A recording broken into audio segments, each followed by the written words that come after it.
haber escogido ese año, pero es todo lo que pasaba cuando...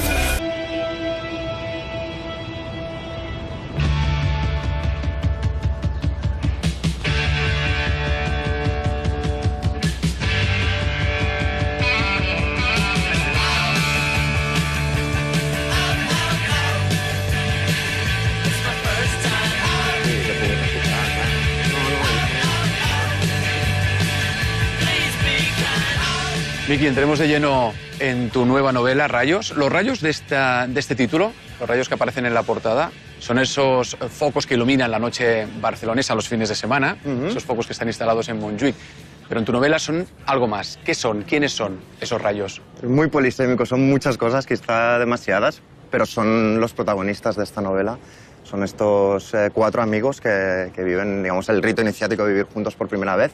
Y como los rayos que comentabas tú, como los rayos que nacen en la montaña de Montjuïc, si te fijas, nacen en un mismo punto, pero están destinados a separarse porque no crecen en paralelo, ¿no? Y de alguna manera también esos rayos iluminan algunas zonas de la ciudad y otras quedan al margen, quedan en oscuro, ¿no? Y esta novela pretendía ser un poco un homenaje, entre otras cosas, a esta amistad, pero también saber explicar todo aquello que queda fuera de lo iluminado, todo aquello que no acostumbra a explicarse tanto en las novelas. Y por otro lado, buscando un segundo significado, el rayo que podría suceder en cualquier momento porque está a punto de llover, los rayos de alguna manera son lo que anuncia, digamos, la tormenta, ¿no? Y esta es una novela de síntomas, en mi opinión, más que sobre la enfermedad. Es una novela ambientada en el año 2007, justo antes del estallido de la tormenta, de la crisis. Y de alguna manera en esos momentos de síntomas la gente puede reaccionar de mucha manera, impostando una naturalidad, aquí no pasa nada, preocupándose obsesivamente y enfermizamente como hace el protagonista de la novela, Fidel Centella. Hablamos de Fidel Centella, pero también de esos 3 amigos, de estos 4 rayos. Amigos, por otro lado, que son muy distintos. Sí, son muy diferentes, pero no saben hasta qué punto lo son, ¿no? Y pretenden decir las mismas cosas en el mismo tono porque no sospechan que en muy breve las pensarán muy diferentes y toda esa impostura será inútil. De esos 4 amigos destaca la figura de Fidel Centella, que es un poco el protagonista, sobre el que pivotan todas las historias de tu novela. Él es un periodista que trabaja en precario, ¿no? Podemos decir, en un periódico local. Y a partir de él vamos a reconocer diversas historias. Por ejemplo, el tema de la inmigración, que está muy presente en el libro, a través de los padres de Fidel, de esos padres gallegos que llegaron a Barcelona. Eso hace que tu novela sea muy sentimental. Lo es. Y no me da miedo decir que lo es decir, no me importa que en determinados momentos esté escrita así, con este tono tan confesional y sentimental. Para empezar, porque le debo mucho, no a mis padres en plan abstracto, todos los debemos, digamos, de una manera irrebatible estar vivos. Pero más allá de eso, le debo determinados ganchos de la novela a mi padre. Mi padre, cuando hablabas de inmigración, fue el que me dijo un día, tomando una cerveza en un pakistaní, cuando nosotros llegamos en los años 70, en el año 74, no te creas que éramos tan diferentes a ellos. Lo único que sucedía, me decía, lo único que sucedía era que no se nos notaba hasta que abríamos la boca. Es verdad que la novela nos traslada a la juventud de los padres de Fidel cuando llegan a Barcelona para buscarse la vida. Es verdad que hablas también de la infancia y de la adolescencia de estos 4 amigos, pero sobre todo te centras en ese año 2007 con estos 4 amigos veinteañeros compartiendo piso. ¿Por qué ese año precisamente? ¿Porque es el año que está a las puertas de la gran crisis? Sí, no es tan premeditado, no es la única razón para haber escogido ese año, pero es una. Es decir, la novela sí que quiere explicar todo lo que pasaba cuando pensábamos que no pasaba nada. En ese momento parecía que no estaba sucediendo nada malo, pero hay gente especialmente sensible. Hay barrios que son como el canario en la mina, que anuncian todo lo que debe venir mal, y el Raval, este barrio de Barcelona, era uno. Había una especulación inmobiliaria atroz, un mobbing inmobiliario intentando echar a los inquilinos de rentas antiguas severísimo. Luego también había como un paisaje en continuo cambio, era un auge absoluto, por ejemplo, es algo anecdótico, pero de los grafitis, más o menos artísticos. Es decir, había toda una serie de síntomas de cosas que iban a ir mucho peor o de alguna manera diferente, ¿no?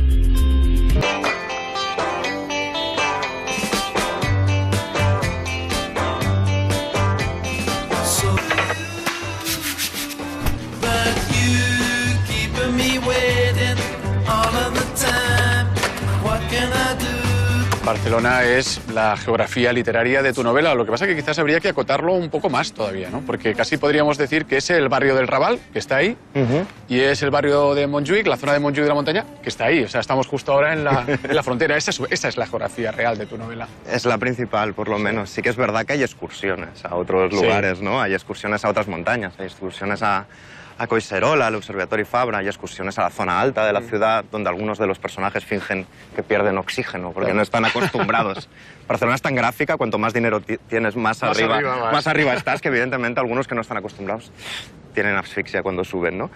Pero sí, el territorio, digamos, natural de la novela es el Raval, o lo que se dio en llamar el Raval, más bien, y la montaña de Montjuïc y Sant Antoni y todo este triángulo, digamos, que es un territorio verdaderamente fascinante para escribir. Hemos dicho que tu novela era bastante confesional, que era bastante intimista, que era sentimental, pero también te ha salido una novela bastante social y satírica. Y a mí me encantan los contrastes, y esta es una novela de contrastes también, ¿no? El contraste de esos padres gallegos que llegan a Barcelona siendo veinteañeros, buscándose la vida, en contraste con ese hijo que también aparece luego años más tarde, veinteañero, con sus amigos, compartiendo ese piso donde parece que cada día es una fiesta, ¿no? Sí, no, yo creo que toda esta generación, el diálogo entre generaciones es evidente y tenía que estar, ¿no? La generación de los padres, que son esa generación que lucha contra sus privaciones y las supera, por un lado, y está la generación de los hijos, mi generación, que lucha contra sus deseos e intenta lidiar contra sus deseos y se ve más frustrado, con mucha menos razón para estarlo, ¿no? Entonces yo creo que una se explica por contraste con la otra.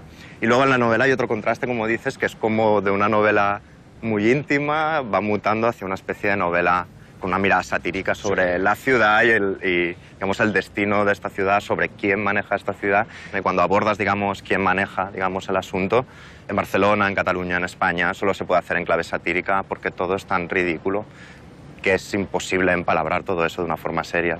¿Hay algo de crítica a tu generación en la novela? Sí, yo creo que, bueno, intento, si no me caería rematadamente mal, no solo Fidel Centella, sino también el tío que es el fulano que firma la novela, ¿no?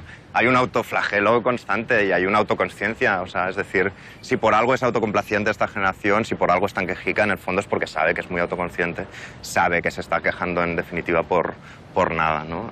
Se ha comentado que en tu novela pues un poco se ve el espíritu de Mendoza, en ese tono humorístico, en ese tipo de sátira a veces, en la creación de algunos personajes, otros hablan de Marcé, pero probablemente hay que hablar más de Francisco Casabella, de quien, por cierto, se acaba de reeditar El Día del Batusi, que creo que era familiar tuyo, era primo tuyo y tal.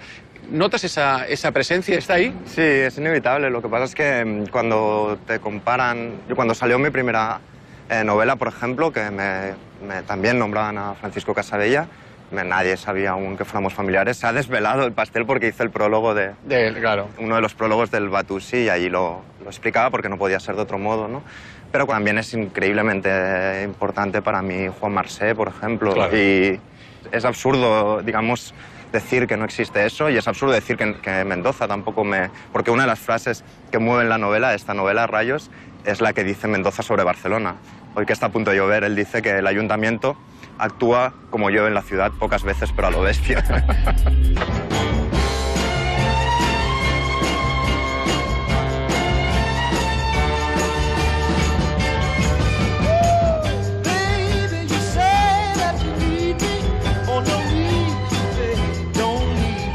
Comentábamos al principio de la entrevista que esta novela tiene un componente también autobiográfico. Creo que tú viviste en un piso con 3 amigos también, no sé si en la misma calle. ¿Tienes contacto con esos amigos? ¿Esos amigos han tenido oportunidad de leer tu libro? ¿Qué te han dicho si es así? Bueno, pues lo primero, intentar reconocerse en cada uno de los personajes. ¿Sí o no? Sí, claro, por supuesto. Empezando, ¿Y se reconoce? Pero a un nivel ya de exégeta, digamos, de investigador paranoico, es decir, de 2 letras sirven para deducir de ahí que eso tiene que ver con ellos. No solo mis amigos, mis padres también, claro. Etcétera, etcétera. Y sí, de momento yo creo que no hay demasiadas quejas, no me han expulsado, no me han borrado del grupo de WhatsApp que tenemos común y siguen quedando conmigo de una manera natural. Y es un tema, digamos, que no se expone, digamos, en la conversación de grupo, pero que poco a poco ves como cuando te quedas solo con uno empieza a hablar de eso o con el otro. Pero yo creo que están bastante satisfechos con el retrato. Es una novela que transcurre en Barcelona, pero yo creo que hay historias que son trasladables a cualquier otra ciudad. Sí, bueno, esa es la idea, ¿no? Que nos da novela localista, ¿no? Y hay cosas, hay pulsiones que todos, Claro. que todos tenemos al margen de donde vivamos, y hay fenómenos de cosas que le pasan a esta ciudad que le han pasado a muchísimas otras, aunque se manifiesten aquí de una manera más clara. Es decir, cuando yo hablo, sí, en la novela aparecen remedos de alcaldes de Barcelona y aparecen versiones de famosos diseñadores que encarnan el devenir de la ciudad con sus peripecias vitales, más o menos ridículas. Pero después hay cosas universales que yo qué sé. Bueno, universal es una palabra que solo diría un cretino. En este caso yo. Pero hay cosas, digamos, que son más comunes al resto de gente, como por ejemplo la nostalgia, que es algo que yo creo que está presente todo el rato en la novela como algo a evitar. La nostalgia es algo increíblemente tóxico y reaccionario. Y si digo todo esto es porque estoy muy familiarizado con ella, porque soy bien. muy nostálgico. Tiene algo entrañable, simpatizas mucho, pero es también muy tóxica y desde luego es patética, que es un buen material desde el que escribir también. Es una novela generacional porque, entre otras cosas, es una novela con banda sonora. La música aquí es importante. Sí, sí que lo es aquí, lo es en Rayos porque lo es también en mi vida, y porque hay un síndrome en la narrativa de la gente a los que nos gusta, digamos, la música o demás, que es el síndrome de la novela carpeta, cuando intentas pegar en tu carpeta. Sí. Cuando eres adolescente y intentas pegar las fotos de todos tus ídolos y dices, este soy yo, pues hay este síndrome, y quizá yo lo padecía un poco en la primera novela, ¿no? Y ahora intento, digamos, evitarlo de todas. Intento que no esté tan presente, ¿no? Hemos comentado antes que la novela aborda muchas cuestiones. A mí hay una que me ha interesado también, y es cómo el paso del tiempo lo cambia todo y nadie puede hacer nada para evitarlo. Bueno, es que puedes intentar camuflarlo el tiempo, pero es evidente que va a tener la razón, ¿no? O sea, tú puedes discutirte Lo que mucho con quieras, el tiempo. claro. Incluso puedes ser un brillante, digamos, tertuliano, y ponerte enfrente del tiempo y darle una serie de razones de autoridad y de todo tipo. El tiempo va a tener razón, el tiempo va a pasar por encima y va a tener la razón siempre, y es algo inevitable, ¿no? Y que hay que saber, digamos, encontrar la manera de no resultar Patético. especialmente patético, ridículo para aceptar su victoria de antemano. Está amañado, ¿no? Y si lee Fidel, y si quiere escribir Fidel, y si leo yo y quiero escribir yo, precisamente por ese miedo al paso del tiempo, por esa certeza de que solo tenemos una vida y un tiempo limitado para vivirlo, y que queremos vivir muchas más. Y la única manera de vivir muchas vidas más en el tiempo finito que nos da una es leer mucho y escribir lo que puedas. You got me what I've never before.